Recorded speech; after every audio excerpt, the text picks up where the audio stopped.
What is up, boys and girls? Dundrick here, and now I'm back with the first audio commentary of 2020. And as the title says, Wrestle Kingdom 14 previews / predictions. So we're nearly here, guys. Tomorrow night, the first of 2 nights of Wrestle Kingdom this year. Sorry it's taken me so long to get this up. I did plan on trying to get this up right at the end of 2019, but I've just been busy over the last couple of weeks, really. And obviously with Christmas and working in retail over Christmas and all that shit, not really had much time to myself, so this is really the first full day I've had off that I can just do it. So we're going to go through all the matches, talk about the storylines, talk about some of the wrestlers, basically give you a prediction of what the matches will be, really, to be honest with you, and like what I think the show's going to be like and all that sort of stuff. We've done this a lot of times before, so long-term followers of the channel will know exactly what this is. So we've got overall we've got 18 matches to talk about. 19 if you count the pre-show matches, but we'll skip through them basically. So it's going to probably be a long video. I imagine we'll probably go over an hour in this one, just talking about everything. So here it is, guys. Many people's show of the year. It's here. So obviously when New Year comes around, the first thing wrestling fans look forward to is Wrestle Kingdom, which every year since the beginning, being on January the 4th. Although this year New Japan's gone a different route. They've gone for a 2-night Wrestle Kingdom. Wrestle Kingdom Night 1, which is on January the 4th, and Wrestle Kingdom Night 2, which is on January the 5th, both at the Tokyo Dome. So double Wrestle Kingdom this year. This has never been done before. So it's going to be interesting to see how it works out. It's not what I would have done. I think I would have just preferred having one Wrestle Kingdom. But hey, we get a lot of extra matches this way. And it's kind of funny that when New Japan first announced it, one of the first things I thought was, you know what, this would be way better for WrestleMania. I always think this is something the WWE might want to do for WrestleMania in the future, given now that WrestleMania is usually 7-hour shows. So hopefully with this one, we've got both main cards have 8 matches, so hopefully we're looking at like 2 4-hour shows, maybe a little bit longer, so hopefully they won't drag. But I think overall, some great cards in this one, although ironically, with all the stipulations from night 1, we don't even know what the entire night 2 card is yet, but we'll get into that. We will get into that. But yeah, for me, this is my third Wrestle Kingdom that I saw. The first one I saw live was Wrestle Kingdom 12, and then last year.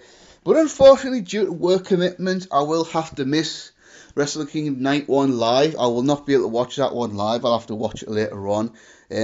But I will be available to watch Wrestle Kingdom Night 2 live, so I am excited for that. Although I will say my interest in New Japan's dropped off a little bit this last year. Probably say like peak fandom for me was mid 2017 till about the end of last year. I feel like this year the in-ring action's been great, but some of the booking's not been all that good. But I am looking forward to this card. It's going to be a great card, and like I say, we'll get to it. So night 1, we start off with Wrestle Kingdom Night 1, January the 4th, tomorrow night or tomorrow morning, whatever the hell you be. For me, it's sometime in the morning, but like I say, I'm at work tomorrow morning, so I won't be able to watch it live. But yeah, so we're gonna we got 3 pre-show matches and then the actual card. So let's get to it. Really, we've got I think this is gonna be a dark match. I don't think this is on New Japan World. We've got a tag team match from Stardom. So Stardom, of course, is a Japanese women's promotion, which Japanese have had women's promotions for years and years and years. And then Stardom's kind of been the one that's kind of been the main one over the last several years. Notable people that come out of that promotion are Kairi Sane and Io Shirai. I'm not sure about Asuka. I'm not sure if Asuka is in Stardom or not. I just can't remember. But obviously those two, Io Shirai, Kairi Sane, 2 great talents now in WWE.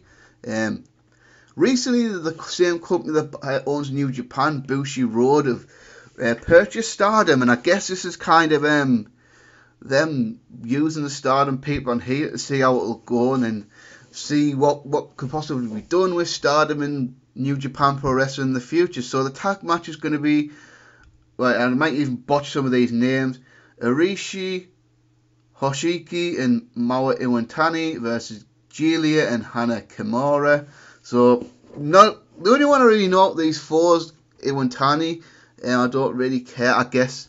So I guess the Iwatani and Hoshiki team will win. Then match number 2 on the pre-show, we got Young Lions team of Yumura and Toshui versus and teaming up with New Japan veterans Togi Makabe and Honma, the Great Bash Heels. To face the LA Dojo Young Lions team with the team captain of Tohinara. Then you got Carl Fredericks, Clark Connors and Alex Coughlin. Again, whatever. I guess it's alright for the pre-show. Get these Young Lions some experience in the Tokyo Dome. I'll go with Tohinara to pin one of the other Young Lions to get the win here. Then we got then the New Japan veterans are in tag team action. You got Satoshi Kashima, Hiroshi Tenzan, Tenkoji against the legendary Yuji Nagata and then Nakanishi. Yeah, this is. I guess this is just, let's just get the old guys on the card, give them the Tokyo Dome experience, getting the payoff. Match will probably be okay, not really interested in it though.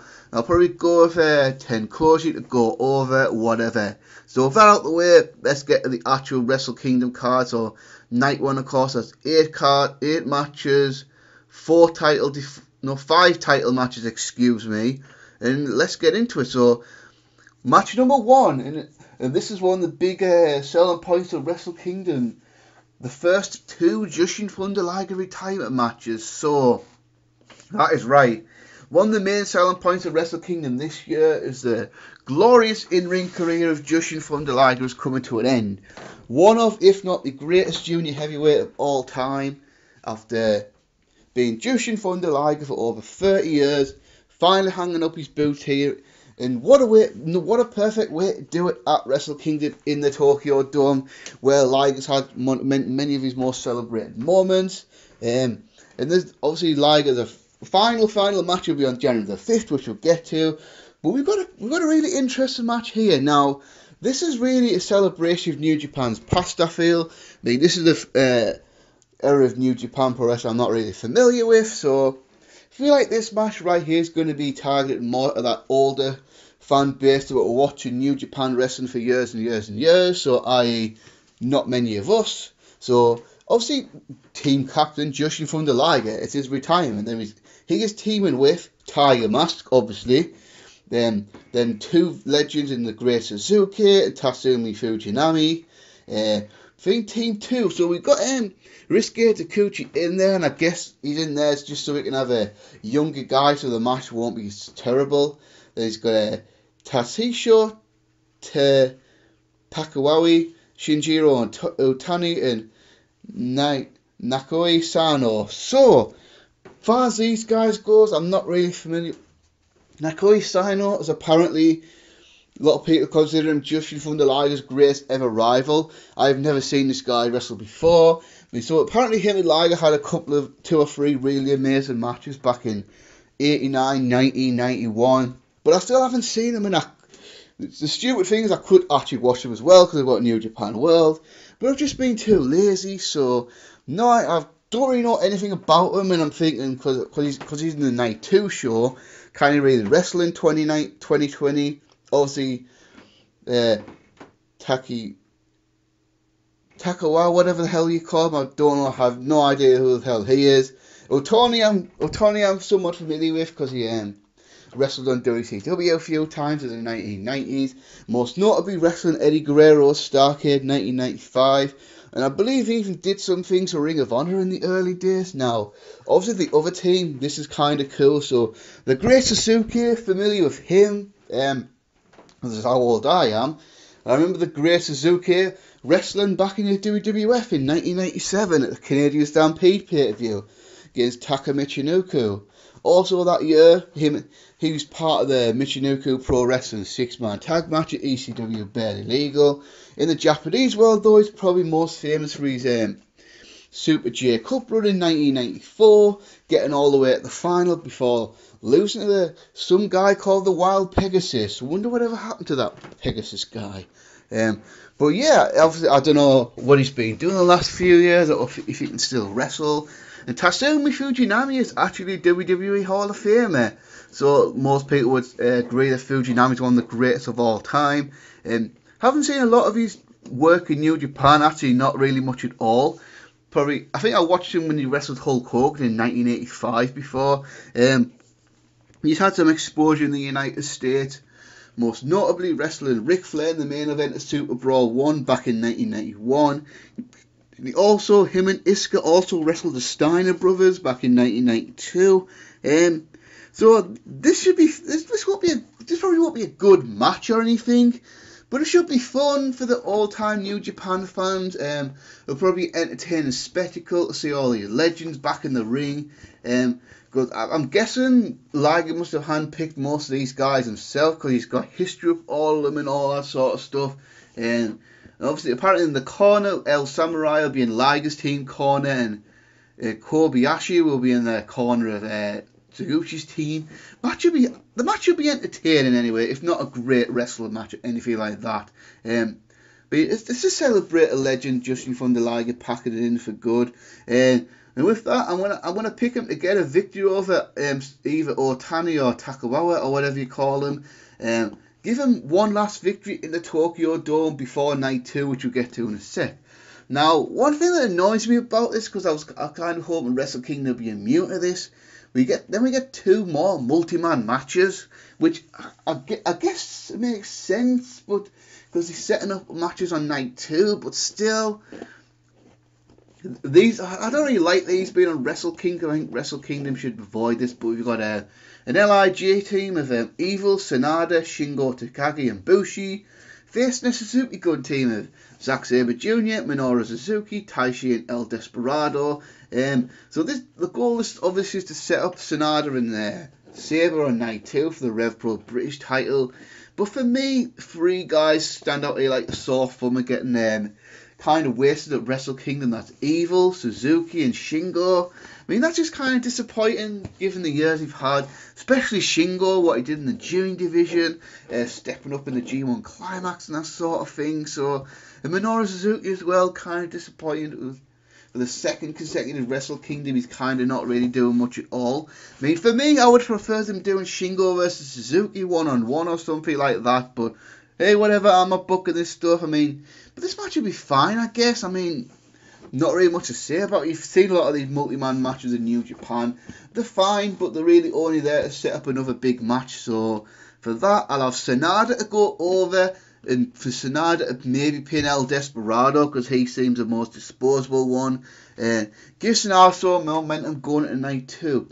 And on the same token, another 8-man tag match. This time we've got a Chaos team of Hiroki Goto, Tomohiro Ishii, Toru Yano and Yoshihashi, facing a Bullet Club team led by Kenta, Bad Luck Fale, Yujiro Takahashi and Chase Owens.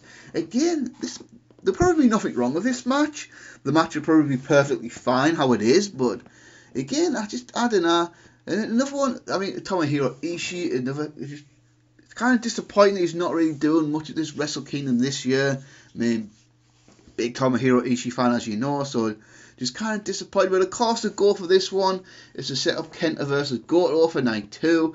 That should be a banger, which we'll get into in a little bit. Yeah, whatever. I don't really give a shit about this match. It'll be alright, and I'll probably go with Goto's team to go over. Goto can maybe pin Takahashi or Owens to give him some momentum going to his title shot against Kenta. Now those 2 filler matches are out the way. Every other match in this is quite important and should be good in their own way. Match number 4 for the IWGP Heavyweight Tag Team Champions, Guerrillas of Destiny, to face the 2019 World Tag Team League winners, Juice Robinson and David Finlay. So, one thing I will say, I'm glad it's not Evil and Sanada this year. Evil and Sanada won the last 2 tag leagues. So, really glad they went to someone different to win the tag league this year, and Juice Robinson and David Finlay. This match, I guess, this will be a good match, probably one of the, apart from like the multi-man matches, probably one of the matches I'm least excited about in the card. I mean, I'm not really a big Guerrillas of Destiny fan. They've never really impressed me that much. I mean, They're alright, I guess, but I don't think they're great. Now, say if New Japan have a weakness, it's got to be the tag team division.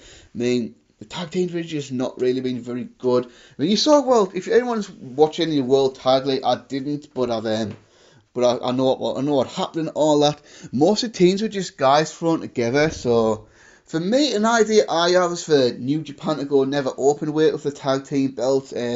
Scrap having a heavyweight tag team division and scrap having a junior heavyweight tag team division. Put them together because I just feel like there's not enough really good tag teams to make it work. Now, GOD's probably been the top tag team for the last 2 or 3 years now. They've done it alright. They're not my favourite team anyway, let's just put it that way.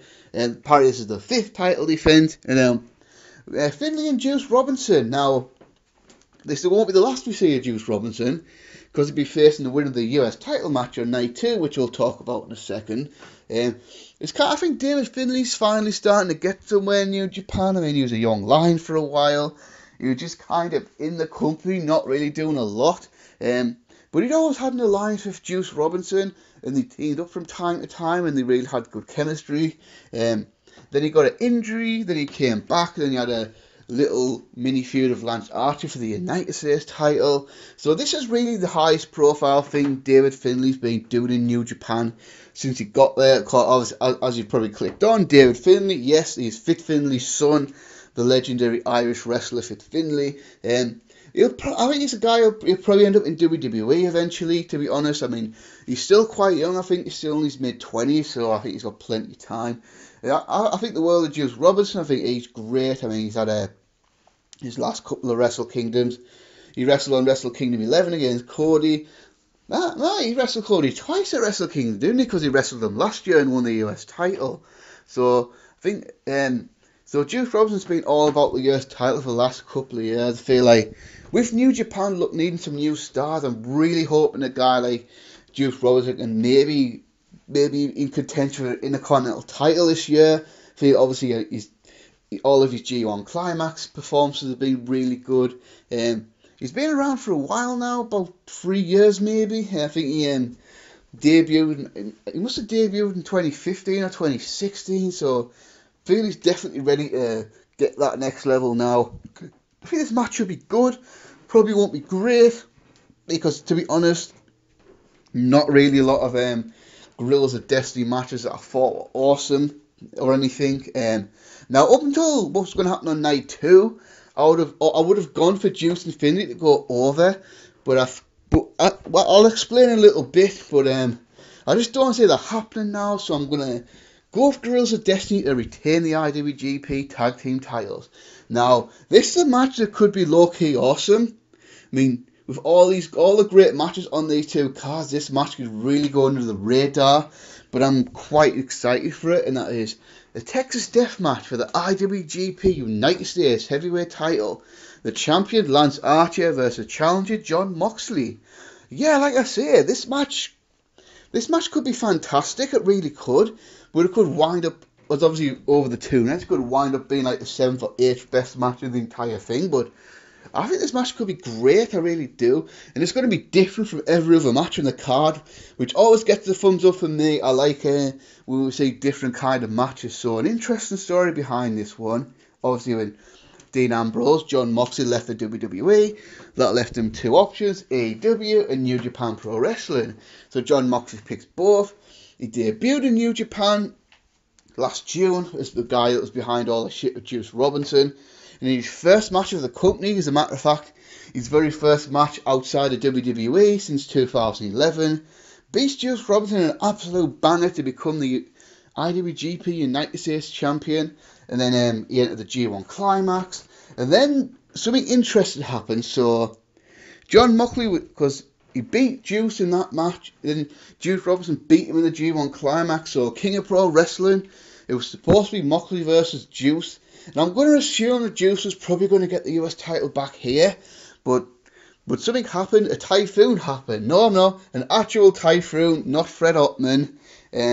Typhoon caused people living in America not to be able to travel to New Japan for that show. Zack Sabre Jr. was affected by the same stuff, so because of that, Jon Moxley could not travel and could not make the match. And then it was stripped of the United States title. Now, Will say, just for people who don't know, there's actually an official rule in New Japan where if a champion cannot appear in an advertised title defense for whatever reason, where injury, travel issues, personal, whatever it is, the champion will automatically be stripped of the title now. So this is not New Japan trying to get John Moxley. It's just a rule they've had over the years, and they forced from time to time as well. So because of that, a big and anticipated match between Moxley and Robinson was off, and then so the title was now vacant. So I guess Lance Archer was there, and I guess they think, oh well, he's American, so they put Lance Archer against Juice Robinson in that night, and then Lance Archer won the United States title. So what happened to Moxley? It was a great opportunity for Archer to win his first singles title in New Japan, because earlier this year, Davey Boy Smith Jr. left the company, and that left Killer Release Squad done. So Lance Archer went back as a singles wrestler. To be fair, I thought Lance Archer in the G1 Climax was brilliant. Thought he was absolutely awesome in that G1 Climax. And yeah, I think it was great that he got this opportunity. So I guess a lot of people probably thought, yeah, probably Juice and Archer again at Wrestle Kingdom. But at the final day World Tag League, John Moxley returned, challenged Lance Archer at the Texas Death Match. So I don't know how much longer John Moxley will be with New Japan Pro Wrestling because of the work with AEW and all that, but this should be great. Now, Texas Death Match is basically a last man standing match. I mean, Texas Death Matches were things for years and years and years in the territory days. Although one thing I'm not clear about, and I guess obviously New Japan will probably clear this up on the night, is a truly classic Texas Death Match has a slight modification on the WWE Last Man Standing match. The only modification is you have to pin your opponent for a 3 count, then do the 10 count after that, whereas WWE it's a bit more simplified. It's a straight up, you can't answer the 10 count, so not sure if there'll be pinfalls before the 10 count in this match. But yeah, I mean, this is obviously John Moxley's forte, isn't it? Hardcore brawls. I think since he's left WWE, we've seen him have a few. I think it's the kind of style he likes. I mean, he had a great no-holds-barred match with Juice Robinson, of course. The Full Gear match with Kenny Omega's very much talked about. So I think this will be a really good, brutal matchup. Something different than everything else on the card. So I'm really looking forward to this. This match will be really good. Now, I'm going to go with John Moxley to beat Lance Archer to take the United States title back. But I will elaborate more on this when I get to night 2. Now, 3 more matches to go, and they're all mega matches. Now, for me, maybe the match I'm most hyped for in the entire Wrestle Kingdom card is this one right here for the IWGP Junior Heavyweight title, Will Ospreay versus Hiromu Takahashi. Wow, so hyped for this match, it's not even funny. I mean, obviously we've got the whole situation with the Intercontinental and the IWGP Heavyweight title. But I think these boys might even steal the show, you know, guys. I really do. I feel like these guys might have the best match of the entire Wrestle Kingdom. I mean, this match is obviously the big story. Hiromu Takahashi coming back from a possible career-ending injury to face probably the best junior heavyweight on the planet right now, Will Ospreay. So Hiromu, this really goes back to this goes all the way back to like Dominion 2018. So Takahashi wins a 2018 Best of Super Juniors. Then him and Ospreay have a big match at Dominion, the same Dominion Okada face Omega. And then Takahashi defeats Ospreay to become a 2-time IWGP Junior Heavyweight Champion. So at this point with getting his big win at Best of Super Juniors, it looked like New Japan were, because I think Kushida was on his last legs as a Junior Heavyweight. So I think this was New Japan kind of anointing Takahashi the new ace of the Junior Heavyweight division. And he was the right guy at the right time. And he looked like, yeah, he could have a 6, 8, 9, 10 month, even a year reign as champion at this rate the way he is. But then obviously disaster strikes. July 2018, he's wrestling Dragon Lee in the United States. Lands on his head, breaks his neck. Oh, that was horrible. I mean, and the sad thing is, I think we'll probably see more of this wrestle over the next few years of the way guys are working. But to a lot of people, look like maybe Takahashi's career was over. I mean, especially at the time, it certainly wasn't known if and when he could come back. I mean, if he could come back, we're probably looking at a year at least, which is what happened. But as soon as this guy's career is going to look like it was maybe being cut short, and then obviously in the meantime, Will Ospreay wins the Super Juniors the next year, goes on to Dominion like Takahashi, wins a IWGP Junior Heavyweight title for I believe it's the third time. He's a 3-time champion now. Goes on this epic run. And throughout this run, I figured, God, I hope Roma comes back to challenge Will Ospreay, because obviously we don't know. Then obviously a year goes by, no Hiromu, so I was thinking, is he going to come back yet? And all these other shows, no, he doesn't. Then obviously with Wrestle Kingdom getting close, you figured, all right, surely Power Struggle's the time. If he's coming back, he's got to come back for Wrestle Kingdom, which means he has to return for Power Struggle, right? And then that is exactly what happened. Ospreay beats Bushi to retain the Junior Heavyweight title. And then Power Struggle. 16 months after he went down injured, Hiromu Takahashi came back. And it was a glorious moment, it really was. Then, of course, obviously he makes a big challenge to Will Ospreay for the Junior Heavyweight title. And yeah, just, wow, so hyped for this match. I mean, Takahashi returning was a great return, really excited for it. And Will Ospreay, what a 2019 he had. For me, the best wrestler as far as in-ring performances in the world. I mean, just so many amazing matches through his New Japan Cup stuff, Best of Super Junior stuff, his IWGP Junior Heavyweight title defensive, his performances in the G1 Climax. Will Ospreay was the man this year. And here he is another big Tokyo Dome match for him. I mean, so far in the Tokyo Dome, he's had a 4-way Junior Heavyweight title match, wrestled Kota Ibushi, now he's wrestling Takahashi, and I could not be more excited for this match. And the great thing is, Takahashi used the Raw 2 to it, shit up some ring rust. He's had 3 tag team matches, so he's got his toes back in the water as they're getting back in the ring, so this won't be his first match back. And as a matter of fact, I will recommend a banger out there. I think it was the last day of the Raw 2 show. It was Ospreay and Tomohiro Ishii versus Takahashi and Shingo. That was a brilliant match, actually. Definitely, sorry, it wasn't Shingo, it was Evil, excuse me. But brilliant match. If you haven't seen it, check it out. And yeah, like I say, I think this match will be amazing. I really do. I think it'll cap off an amazing year for Will Ospreay. A chance for Takahashi to show he still has it. That he can still be as good as he was before the injury. So these two, they've had 2 matches before. The first one beginning in 2018, then Dominion in 2018.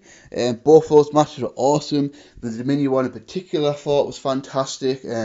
But I really do feel like this will be the best match they've had with each other. This match could be something special. I hope it gets at least 20 minutes. It'll just be amazing. I really do have high expectations of this match. And I'm going to go with the big comeback story to come to fruition. I think Hiromu Takahashi is going to beat Will Ospreay to regain the IWGP Junior Heavyweight Championship and pretty much go back to what he was doing before, as being the ace of the Junior Heavyweight division. And I kind of feel like this should be it for Ospreay as a junior. Obviously last year he flirted with going up as a heavyweight, wrestling in never open weight matches, and then he was in the New Japan Cup, then he was in the G1 Climax. So kind of feel like once he drops the title of the Hiromu here, this will be kind of his journey as a junior heavyweight done and over with, work complete type of thing. And I feel like after this it should be a full-time New Japan heavyweight division, because I feel like New Japan need more stars in 2020, and I feel like Will Ospreay is one of those guys that New Japan can really, over the next 2 or 3 years, build into a main event single star. But yeah, I'm looking forward to this match immensely. And then really, what night 2? We've got 2 big matches. Now, just a little explanation what's going to happen on night 2. So we're going to have a junior Intercontinental title match, and then a IWGP Heavyweight title match. Winners of each match will go on to advance to January the 5th to face each other in a title versus title match. So one of these 4 men are going to leave Wrestle Kingdom, both the IWGP Heavyweight and the IWGP Intercontinental Championship. And to make it a little more cool, I guess, The two losers of the match will face each other as well in a special singles match, which we'll also get into. So I guess if having two Wrestle Kingdoms, they needed two big main events, and this is what they come up with. The IWGP Heavyweight and IWGP Intercontinental title. Now, this is not a unification match. Both titles are going to remain separate. It's just the fact that whoever wins this is going to simultaneously hold both titles. So this has obviously been in the works for a while, because Naito was talking about this as far back as probably as far back as like March last year, something like that. He was talking about it, and then he was the Intercontinental Champion, but then he lost it.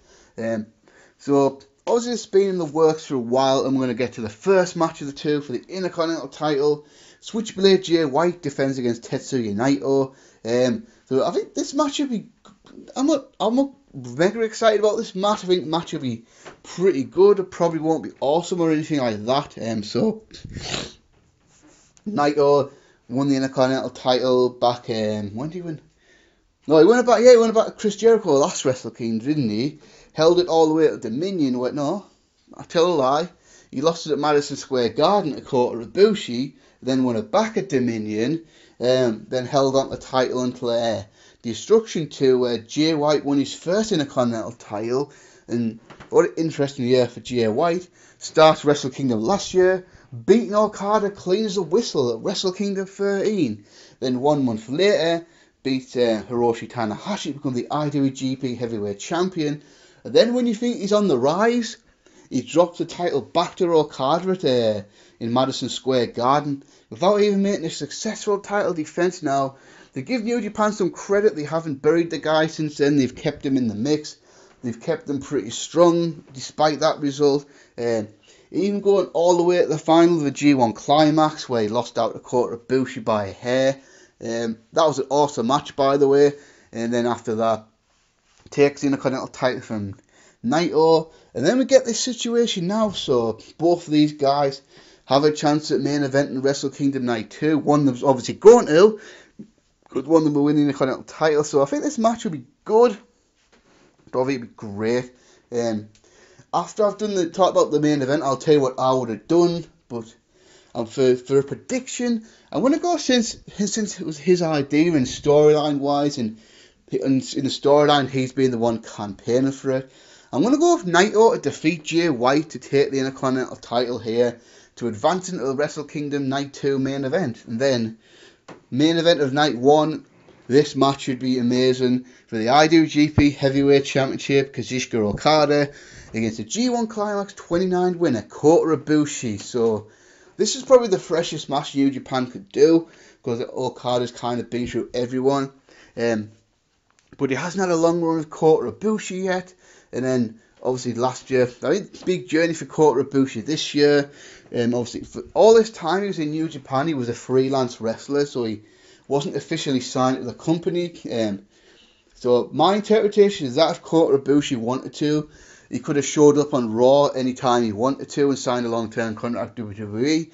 There's nothing New Japan could have done about it. So obviously then his best friend Kenny Omega leaves the company to form AEW. So then finally, after all these years, Kota Ibushi signs a long-term, full-time contract with New Japan Pro Wrestling. So, and I guess this kind of what's held them back from going all the way with Ibushi over the years, given the fact that his contract status was he wasn't like fully signed to the company. But now he had that. New Japan started doing stuff with him. Won the Intercontinental title in Madison Square Garden, only to drop it back to Naito. But then he went on to win the G1 Climax, having amazing matches along the way, and even beating Okada along the way, clean as a whistle, in an amazing match, which I give 5 stars to. And then obviously he beats Jay White in the final, so that entitles him to a Tokyo Dome title shot. And then he goes through, who did he go through? He went through Kenta, and he went through somebody else. Bollocks. Kenta and Evil, that's right. So he beat those two guys in briefcase title defenses to keep his title. Then obviously Okada keeps the IWGP Heavyweight title with successful defenses against Minoru Suzuki and Sanada. And then here we are, Ibushi vs Okada. I mean, these guys haven't wrestled a lot, really. I mean, He first wrestled way back in like either 2012 or 2013, the anniversary show. This is back when Okada was the IWGP Heavyweight Champion and Ibushi was the Junior Champion. That was either 2012 or 2013. Then I think Okada wrestled Tiger Mask W back in 2017. Of course, Tiger Mask W was caught Ibushi under a mask. And then the G1 Climax match of this year. So this will be the first time they'll ever collide for the IWGP Heavyweight title. And that's something that's so needed, because I feel like if you're going to keep Okada as champion, it's really hard to find fresh challenges, because he's been through everybody in the company. He's done it all. And now he's facing Kota Ibushi. This match will be a classic, no doubt about it. You're going to get your 35, 38 minute Wrestle Kingdom main event, aren't you? This match will be amazing, no doubt about that. I mean, Kota Ibushi, pound for pound, one of the best on the planet. One of the best pure babyface on the planet as well. So I'm anticipating the Tokyo Dome crowd being fully behind Kota Ibushi for this one. I mean, Okada, is your better big match wrestler in the game this decade than Okada? I don't think so. I mean, he's done it time and time again. And this is another Wrestle Kingdom main event for him. I mean, he's a veteran of these Wrestle Kingdom main events. Kota Ibushi's main evented for the very first time. The closest he ever got was semi-main event against Shinsuke Nakamura back at Wrestle Kingdom 9. Yeah, I'm so hyped for this match. I really am. This match should be amazing. Far as a prediction now, it's a funny one. If they hadn't done the whole... If this was just Wrestle Kingdom Night 1 and there was no situation with the Intercontinental title, I think Ibushi would have been absolutely nailed on to win this match. And just bear in mind, this is a prediction. This is not what I want to happen, but this is about predictions. So, unfortunately, I'm going to predict Okada to win. Because this is what I think is going to happen. And then when I talk about Night 2, I'll elaborate on stuff a little bit more. But my theory is Ibushi's not going to win the heavyweight title here. Okada's going over. So with that, let's get to Night 2 now. So we're just going to go back on the computer here. And then let's get Night 2 up. So that out the way, Wrestle Kingdom Night 2. I feel like this is obviously by far the superior Wrestle Kingdom, the 2 overall. I mean, how many matches? We've got 8 matches again. How many title matches? 1, 2, 3, 4... 5 title matches, but one match in particular has the big one. So yeah, let's get to it. Really, obviously we've got one pre-show match, and that is for the Never Openweight 6-man tag team gauntlet match. The champions Ryusuke Taguchi, Toru Yano, and Togi Makabe. Show of hands, how many people immediately knew who the Never Openweight 6-man tag team champions were? I didn't have a fucking clue. I mean, for me, I just feel that this 6-man tag team title is probably the most pointless belt in the company. Does anyone really give a shit about it? Has there ever been any memorable champions? Has there ever been any memorable matches? But whatever, we'll not rant about that. And then we're going to face a Chaos team of Robbie Eagles, Yoshihashi, and Tomohiro Ishii. An LIJ team of Shingo Takagi, Evil, and Bushi. A Suzuki Gun team of Taishi, El Desperado, and Yoshinobu Kanemaru. And then a Bullet Club team of Bad Luck Fale, Yujiro Takahashi, Chase Owens. Again, I don't really give a fuck about this match. It'll exist simply to get all these guys on the card, I suppose. I mean, it is disappointing in two nights of Wrestle Kingdom. Shingo, Takagi, Evil, and Tomohiro Ishii are really reduced to this. For as a winners, not that I really give a shit, but I'll probably go for the Chaos team to get over. I think that would probably make sense. Eagles, Hashi, and Tomohiro Ishii to win this match. Now let's get to Wrestle Kingdom properly. Now, first match, this is going to be such an emotional match. The final pro wrestling match of Jushin Thunder Liger's career. Big tag team match here. Jushin Thunder Liger and Naoki Sano versus the team of Hiromu Takahashi and Ryo Lee. So Ryo Lee, for people who don't know, is Dragon Lee, who was I'm pretty sure he's now signed full time in New Japan. Changed his league from Dragon to Ryo Lee. He was quite famously fired from CMLL this year for participating in the PWG Battle of Los Angeles without the permission. Obviously, he's been working with New Japan for a while. He was even the IWGP Junior Heavyweight Champion. But yeah, let's see. This is the final pro wrestling match of Jushin Thunder Liger's career. And what an amazing career it's been. I mean, he's been Jushin Thunder Liger since 1989. Jushin Thunder Liger, of course, is based on a Japanese anime show, and then New Japan bought the rights to the character. And this Keiji Yamada is his real name, has played this character ever since. But this guy was no rookie when he took this on. He'd been a wrestler for a good 4 or 5 years at this point, so he came through. He got rejected by the New Japan Dojo, went to Mexico for a bit, came back to Japan, then he went on an excursion, in Europe, because I've obviously seen a few matches, but even in England, back in World of Sport days, he wrestled on that old World of Sport days shows back in the 80s. He'd even done some stuff for Stampede Wrestling before, then became Jushin Thunder Liger in 1989, and the rest became history. Over the next 20-30 years, had an amazing career, done so many amazing stuff. Most people, Japanese experts from the past, will probably tell you he's probably the greatest junior heavyweight of all time, and can I really disagree with that? Not really.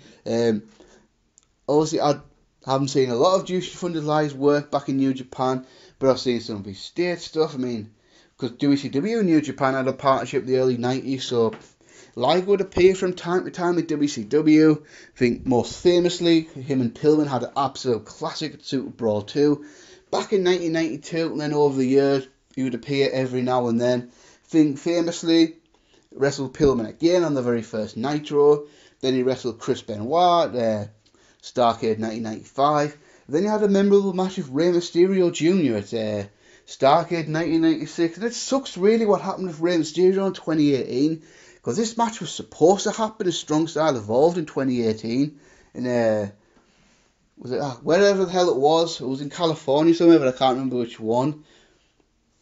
San Diego maybe Los Angeles, I can't remember, but that match was supposed to happen there, but Rey Mysterio got injured and pulled out. Then Mysterio only had 2 matches in New Japan after that, none of which were just from the Liger, which kind of sucks. I think obviously now with Liger retiring, it would have been really awesome to see Mysterio and Liger have one match in a New Japan ring, but it never happened.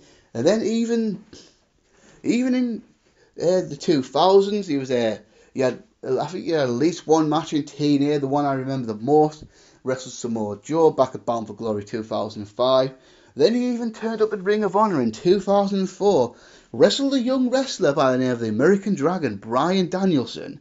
Whatever happened to that guy? Did he make it? I would say yes. But anyway, so he had those matches, and then 2015, after fucking over 25 years of being Jushin Thunder Liger, finally stepped foot in the WWE ring. One time and one time only, in NXT TakeOver Brooklyn, facing Tyler Breeze. That I know it was years later and all that, and it was on NXT, but to see Jushin Thunder Liger in WWE ring just one time is really cool. Then obviously over the last few years, obviously as he's gotten older, he's stepped back a little bit. But to be in his defence, I think he's always been able to wrestle to a pretty good degree. Even this year alone, he had a great match with Ishimori for the junior heavyweight title, which I believe was at which one was it? I think it was the anniversary show that they had that awesome match. And then he managed to squeeze in one last awesome feud of his career with Minoru Suzuki, which culminated in a really entertaining match at King of Pro Wrestling 2018. And then several months ago, it was announced this is going to be Liger's retirement. He's going to finally pack it in at Wrestle Kingdom, which, like I say earlier, what a perfect way to do it. There's no better way for a New Japan Pro Wrestling legend to retire in the Tokyo Dome. In the World Tag League, Rio Lee came on the Tron and challenged Jushin, said he wanted to be Jushin Thunder Liger's last opponent, but then Jushin Thunder Liger expressed interest in wrestling Hiromu Takahashi.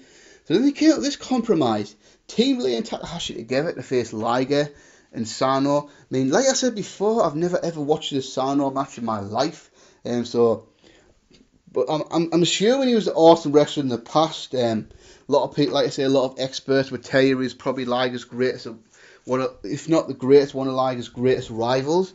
So, and I guess this had to be Liger's call, didn't it? I guess Liger wanted Sano in there for him, facing 2 young guys. I've got to assume that Gedo had the decency to let Justin Thunder Liger pick his final chapter. I mean, I've got to think that would have preferred him to have a nice one-on-one match if it either Dragon Lee or Hiromu Takahashi or any number of really good junior heavyweights around now. Yes, but if this was Liger's decision, I'm going to respect it. I mean, like I said, this match should be fun. The veterans facing the young guys in Takahashi and Lee. Really anticipate this match being a fun match. It won't be an awesome wrestling match, but it'll be entertaining. Fans will be so into it. As far as prediction, I'm going to have Rio Lee pin Jushin Thunder Liger in his final match to give Rio Lee that big rub of being the man to ultimately pin Jushin Thunder Liger in his final ever match. So I'd like it to win on night 1, but in night 2, put over a young guy like Rio Lee. That should be great. Then obviously the Liger retirement ceremony is going to take place on the 6th at New Year's Dash, which should be a hell of a lot of fun. And then, now match number 2, for the IWGP Junior Heavyweight Tag Team titles. The champions, El Phantasmo and Taiji Ishimori, representing Bullet Club, to face Roppongi 3K, the 2019 Super Junior Tag League winners. So, on paper this could be a banger. I mean, this really could, but I'm guessing, because it's number 2 match in a Wrestle Kingdom, it'll probably get like, 10-12 minute max, so maybe even less than that. So this will be one of the matches to get dicks for time, unfortunately. I feel like they'll probably have to do a rematch at one of the lesser shows, maybe like a Road to New Beginning or New Beginning itself, I don't know. But yeah, this match should be a fun match. I mean, Ishimori and Phantasmo, I feel like it'd make a pretty good tag team. They were both in the junior heavyweight tag team division, so I guess the thought was, yeah, let's just put them together, and then they end up winning the junior heavyweight tag team titles. Roppongi 3K, we know what they're all about. They've basically been the Young Bucks of this junior tag team division for the last 2 or 3 years. So they won 3 consecutive New Japan Super Juniors World Tag Team Leagues. Wrestled the Young Bucks on numerous occasions. I think they've been at least 2-time junior heavyweight tag team champions, maybe even more. I'm not sure, but these have been the team to carry this tag team division for the last 2 or 3 years. I guess since the Young Bucks really stepped away, first to go in the heavyweight tag team division, then leaving the company entirely. But also I think Roppongi 3K is great. But I see so much more in Show's singles wrestler, to be honest with you. And I feel like 2020 is going to have to be his year. I mean, he's been close to breaking out for a while now. But here's a prediction for me anyway. I reckon Shaw will eventually win the Super Juniors this year and then win the Junior Heavyweight title at Dominion next year, 2020, whatever. So this match should be good. Like I say, it probably won't get a lot of time, but I'm sure they'll have a lot of exciting moves in there, pack a lot of action in there. As far as a winner, I think a lot of people will probably go for Roppongi 3K. But I'll probably go with Phantasmo and Ishimori to retain. I think I'd rather keep the titles on them right now and let them build up a nice little tag team title reign. Because like I say, I feel like Yo and Shaw should go their separate ways in the not too distant future. I think Yo's good. I think he's really, really good. But I feel like Shaw's definitely a star of the future. I mean, honest to God, I feel like this guy has the potential to be what a Kushida was, to be what a Prince Devitt was to the junior heavyweight division, and that's be the man. This guy could be the man in the junior heavyweight division. I really do believe that.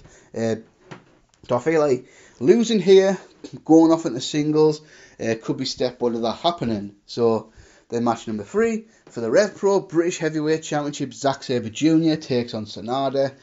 On paper, this could be a potential gem of the night. Like I say, might not get enough time though. Might get dicked for time because Ishii and Tomohiro Ishii and Zack Sabre Jr. got about 11 minutes last year, and they had a great match. But like with 15 plus minutes, they could have had a tremendous match, but they didn't. So this one's been in the works for a while. I think Sonata got a couple of tag victories over Zack Sabre Jr. And here we are. For the second year in a row, the Rev Pro British title's been defended on Wrestle Kingdom in the Tokyo Dome last year with Tomohiro Ishii. This year it's going to be Sonata, so Sonata certainly had interest in 2019, didn't he? Sonata 2019 really is Taito Okada, so Sonata got a big rub in the New Japan Cup. He'd beaten Minoru Suzuki, he'd beaten Hiroshi Tanahashi, only to fall to Okada in the final in an amazing match. But then he got another chance at Okada, this time for the IWGP Heavyweight title, wrestling Don Taku. In another tremendous performance, but Sanada lost again. And then they face off in the G1 Climax in an absolute classic match. Although this time, Sanada finally got that elusive victory over Okada that he'd been craving for a long time. He'd finally gotten it. He got the victory over Okada, got that monkey off his back, and then got another IWGP Heavyweight title shot at the King of Pro Wrestling, only to fall again. So I think it's obvious that New Japan has plans for Sanada, but they're not quite ready to pull the trigger yet. I'm hoping within the next 2 years, this guy will be pushed as a main event star, because I feel like he could be that guy. He's got youth, he's got a good look, he's got a great athleticism, great in-ring ability, great at telling the story in the ring. Like looks good, you know. So putting him in Sabre is a good idea, because what I like about all the Zack Sabre's Universe Sonata matches I've seen is because Zack Sabre Jr.'s forte is technical wrestling.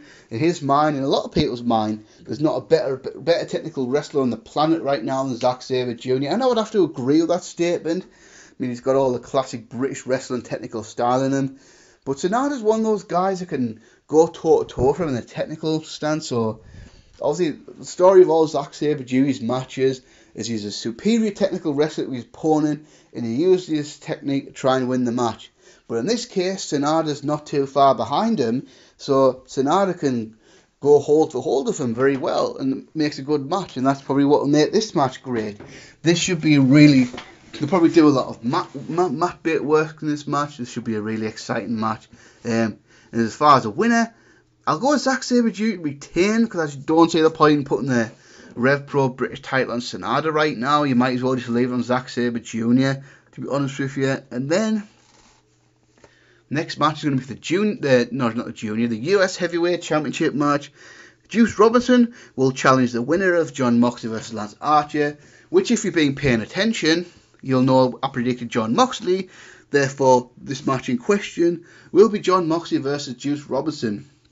And like I said when I explained earlier on, so that's why I've not gone for... we'll explain in a minute anyway. So, as I explained earlier, Jon Moxley and Juice Robinson was supposed to happen at King of Pro Wrestling. That was clearly the end game, but that obviously couldn't happen. So, New Japan have another chance to make that happen. I feel like... that's why I feel like Moxley's winning, because I think if Juice wasn't challenging the winner on night 2, Archer probably just would have went over. But I feel like, would it make sense to have Archer versus Juice again, or would it make much more sense for them to go back to Juice versus Moxley to finally end that story? So that's why I'm going to go for Juice versus Moxley being the match. And they had an awesome match at the Best of Super Junior final. They had another great match at G1 Climax. So there's obvious chemistry between these two. Like Jon Moxley be big and dominant, but these matches kind of bring out a side of Juice Robinson, the way he has to get nasty and he has to fight back. So this could be a gem as well right here. This should be an awesome match. So as a prediction, I'm going to go with Juice Robinson to defeat Jon Moxley to take the United States title. Now, would it be kind of dumb for Moxley to have a one-day title reign?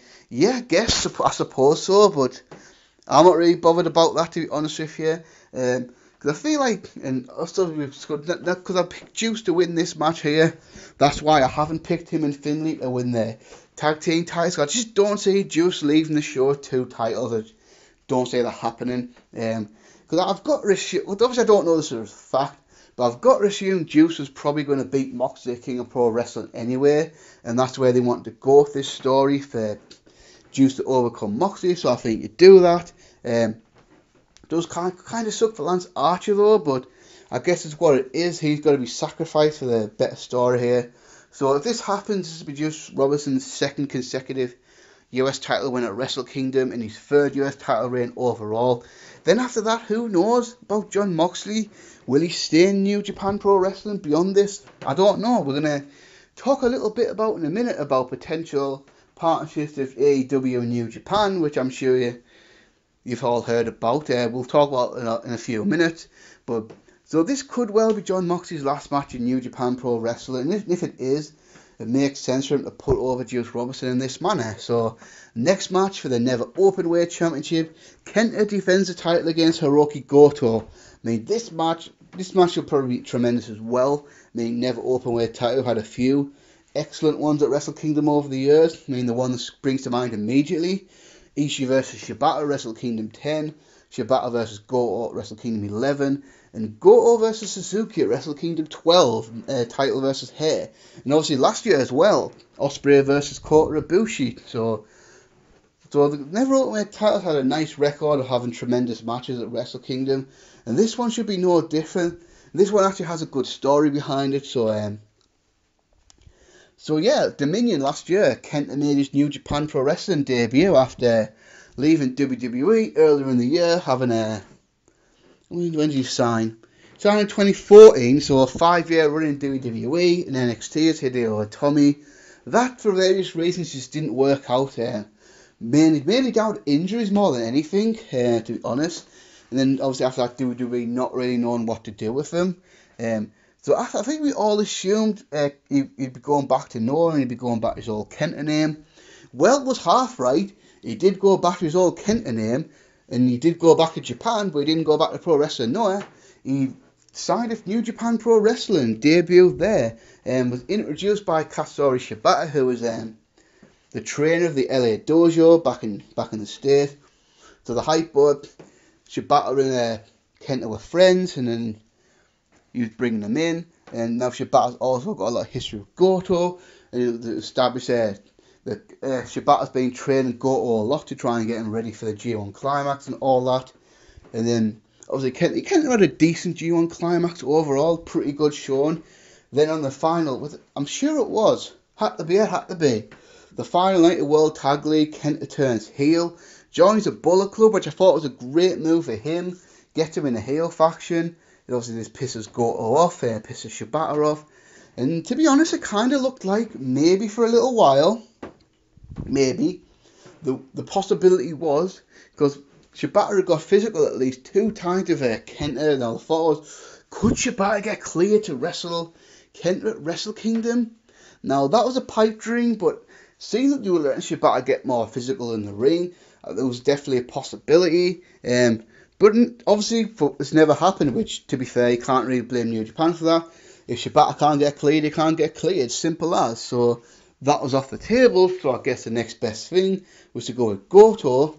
So you got a story here. Now, you know what this match will be like? It'll be a lot of standing up strikes, hard-hitting, big-time wrestling match here. This will be all pretty much a strike-based match, you would imagine, wouldn't you?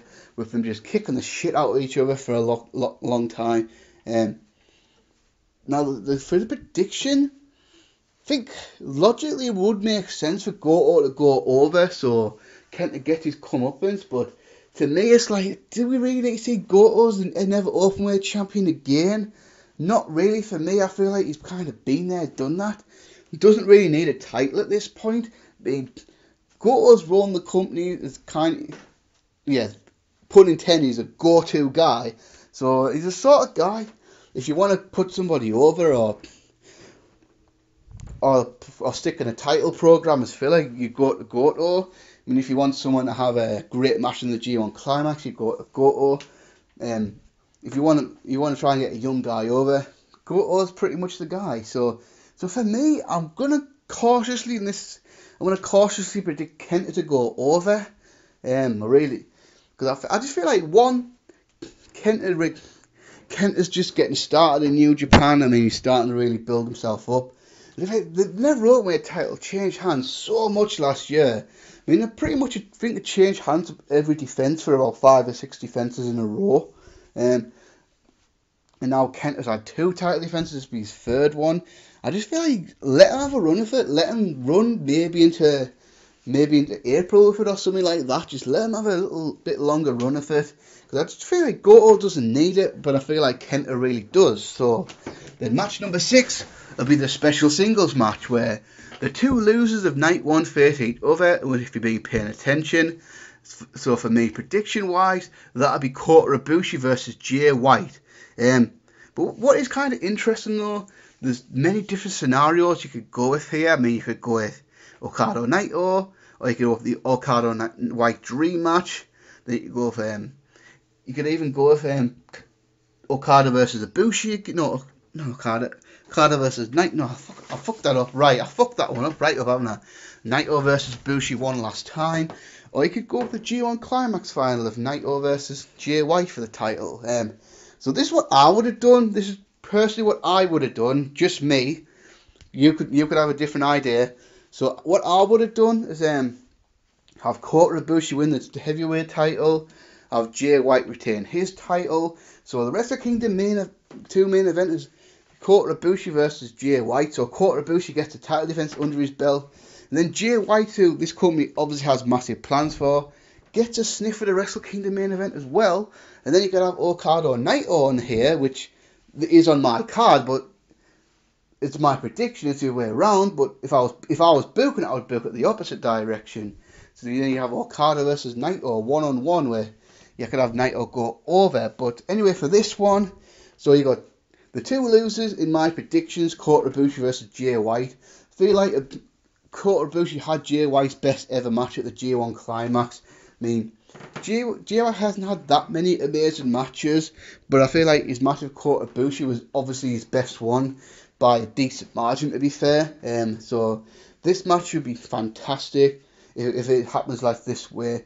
And if it happens this way, I'll probably go for Kota Ibushi to get a little consolation prize, not beating Okada but getting a victory over Jay White at Wrestle Kingdom. Then match number 7. This is something of a dream match. It's finally happening. Chris Jericho versus Hiroshi Tanahashi. Now, granted, this match might not be amazing it would have been a few years ago, but it's still a dream match and it still feels like a big match. So, will it be an awesome wrestler match? Probably not. Will it be an entertaining spectacle? Yeah, I think so. So, I could talk about the storylines for this match, but what storyline? There is no storyline, really. I guess if there is one, it's a very short one, but it started off with Dominion. Jericho's facing Okada in the main event. Then post-match, Jericho's attacking Okada. Then Tanahashi makes the run-in to make the stay for Okada. Then Jericho and Tanahashi got the verbal confrontation. And then after that, Chris Jericho didn't come back to New Japan. AEW took off. Chris Jericho became Le Champion and spent most of his time in AEW. And then Power Struggle, Chris Jericho returns via video screen and challenges Okada to a match at Wrestle Kingdom because they were building up the story that Hiroshi Tanahashi hadn't won the G1 Climax this year, wasn't really in contention for any of the titles. So the story was Hiroshi Tanahashi this year at Wrestle Kingdom, who a lot of people consider Mr. Tokyo Dome. I mean, there's so much history between Hiroshi Tanahashi and the Tokyo Dome, but this year Hiroshi Tanahashi didn't have a clear path. And then Chris Jericho shows up, challenges him to a match, so now he does have a match, and a big one, against a big star like Chris Jericho. So then that was it, because I guess because of Jericho's AEW commitments and all that, he never showed up live to confront Tanahashi or anything like that. So the thing like this match, it sounded like, oh yeah, this is going to be cool, but there's no real story to this one. And then over the last week or so, there's some big stuff's being added to this match. So in an interview, I don't know how many people have seen this with I guess a newspaper or something in Japan or a website in Japan or something like that. Tanahashi was talking about this, and then he stated, this is not an exact quote, so I'm just paraphrasing. He said words to the effect of, you know what? If I beat Chris Jericho, I'm gonna break the forbidden gate and ask for an AEW Heavyweight Championship shot. So that was kind of interesting that Tanahashi was throwing that out there, just kind of a hint. And then later on, Chris Jericho said, yeah, you know what, Tanahashi? If you beat me, I'll give you an AEW title shot. Now, speculation's gone wild now. Is this the start of a relationship between AEW and New Japan Pro Wrestling? I would say probably so. I mean, it makes sense, right? I mean, it's got to be for the betterment of both companies, right? I mean, let's be honest. New Japan's American partner right now, Ring of Honor. Let's be honest, Ring of Honor's kind of been a disaster this year. Ring of Honor's kind of dying on its arse at the moment. And if New Japan's for smart, they would try and get off that train. And let's be fair, as much as stick as AEW might get for some fans, as far as the US, AEW is clearly the number 2 company behind WWE. So So if New Japan attach themselves to AEW, that'll really help out the exposure in the United States. And let's be honest, AEW needs a boost right now. They started off hot, but then obviously the honeymoon period's over, and they kind of had a little bit of criticism over the last few weeks, and quite a lot of that criticism deserved as well, in my opinion, but we'll not talk about that too much here. I mean, I might do a video about this in the future, but obviously you think of people like Kenny Omega, the Young Bucks, already in the AEW, it would just make sense for them to try and work something out, maybe not have a full-blown partnership, but work with each other on occasion. Maybe more AEW talent goes back to New Japan, maybe for special events, people like Okada or Kota Ibushi or Tanahashi will show up in AEW or whatever. So I have to think if Tanahashi's mentioned this, and now this is an official stipulation, this maybe not set in stone, but they're definitely talking about it, because I've also heard there's a lot of heat between Omega and the Bucks in New Japan over the way they left and formed AEW, which, to be fair, I can kind of see why New Japan would be upset over how things went down, but whatever. So now it's actually officially part of the stipulation. If Tanahashi beats Jericho, Tanahashi would get an AEW title shot. Now, this match would be good. I think this would be a good match. I feel like the crowd will be really important for this one. The storytelling will be really important in this one. There won't be a 5-star technical work rate classic or anything, but it should be fun. I mean, and there's two legends really of different countries, of Tanahashi and Chris Jericho, that a lot of people want to see this match for a long time. So it's cool it's finally happening. So this is Chris Jericho's third Wrestle Kingdom main event, and his last two, wrestled Omega in the Classic in 12, wrestled Naito last year, and now he's facing Tanahashi. So, and in that, obviously in the meantime, he's also faced Okada at Dominion. So, last 2 years, Chris Jericho's wrestled pretty much the top 4 stars in the company. So for this one, I'm gonna go with Tanahashi to win. I thought he was going to win anyway in the build-up, because I feel like, would it really make sense to put Chris Jericho over Tanahashi if Chris Jericho's potentially not coming back? Now, I admit if the AEW title shot on the line, Chris Jericho's chances of winning increases greatly, but I'm still going to go with Tanahashi to go over. I really am. And then, but obviously that would mean an AEW Tanahashi vs Jericho for the AEW title would happen. Now, the multi-million-dollar question is, where does this happen? In a New Japan ring, perhaps in one of the US tours, or in a full-blown New Japan show, like maybe a Sakura Genesis, or maybe New Beginning or Dominion next year? Or does Hiroshi Tanahashi fly to the United States, wrestle either AEW Dynamite or the next AEW pay-per-view to face Chris Jericho for the AEW Championship? Who knows? So if Tanahashi does win, which I'm predicting he will, that's going to be really interesting to see where this goes. But yeah, pretty excited for this one. And then main event of Wrestle Kingdom Night 2, which if you've been paying attention, I've gone for the IWGP Heavyweight Champion Okada versus the new Intercontinental Champion Tetsuya Naito. I mean, so if this happens the way I'm predicting it, this will be the big rematch of Wrestle Kingdom 12, which was supposed to be Naito's big crowning moment. He was going to exercise the demons of Wrestle Kingdom 8 and then win the IWGP Heavyweight title in the main event. That did not happen. Quite controversially, that did not happen, in fact. To this day, a lot of people criticise that decision. I would say at the time, absolutely, he should have won. But then you could also argue, well, Omega ended up beating Okada. But I get the kind of sense that this could be New Japan's last chance at really making Naito a top star. I mean, Naito's only been IWGP champion for 2 months, in 2016. So it's kind of like Naito, they pushed Naito hard, but they've never gone all the way with him. I mean, that's kind of weird, considering he's won 2 G1 climaxes, had 2 IWGP championship matches at Wrestle Kingdom, but he's never truly won the big one. And for me, this is do or die for Naito now. If he does not do it on this night, he's never going to. And say he does this, say Naito fails on this occasion, doesn't win, doesn't walk out the Tokyo Dome, the IWGP Heavyweight title, feel like he'll just bounce off a massive glass ceiling. He'll never ever be more than he is now. If he does this, he's going to be Nakamura, in my opinion. By that I mean always being a Continental Champion, always being a good spot, probably headline the B shows such as Destruction shows and Red Don Taco shows and stuff like that. But he's never going to be one of the big boys. He's never going to be Okada. He's never going to be Tanahashi.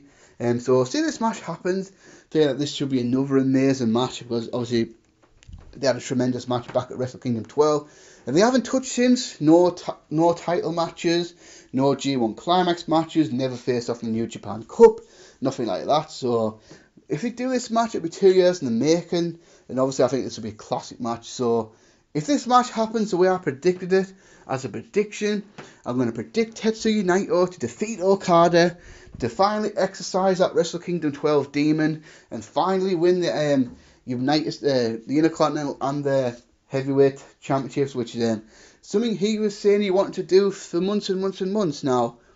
I would prefer Kota Ibushi to do it. I mean, Kota Ibushi is my first choice. That's the guy I want to go on to win the heavyweight title on this night. But if at least a Naito doing it, I can accept Kota Ibushi not beating Okada as long as Naito does. Those are my two scenarios that would upset me. Because if Gedo because I've got a horrible feeling, there's a feeling this might happen, because of Gedo having such a hard on for Okada and all that, then perhaps it would not shock me if Okada went over both Ibushi and Naito or White or whoever it is to win both matches and stand tall, so everyone knows Okada's the top star in the company, or that LOL Okada wins. I'll say Jay White's probably the most unlikely to do it. I think he's definitely the most unlikely to do it. But for me, I'm going to go Naito to finish Wrestle Kingdom 14 as the IWGP Heavyweight, the IWGP Intercontinental Champions. Just feel like that seems to be the booking plan for me. Like I said, I prefer Bushi to do it, but my opinion is I think that Naito will do it, and I really do. And if he doesn't, I feel like, where does Naito go after this, really? I mean, it's kind of, seriously, where does Naito go if he's not successful on this Wrestle Kingdom? I mean, I just don't know. Does he bounce down the card? Does he just stay where he is, type thing? But yeah, so that's a wrap, guys. Pretty long video, an hour and 11 minutes. But it's going to be a big Wrestle Kingdom. Like I said, so excited with this card. I'm going to be reviewing both shows. Can't wait for it. Later today, we're going to get top 25 New Japan Pro Wrestling matches of the 2010s. So look out for that. And until next time, guys, peace.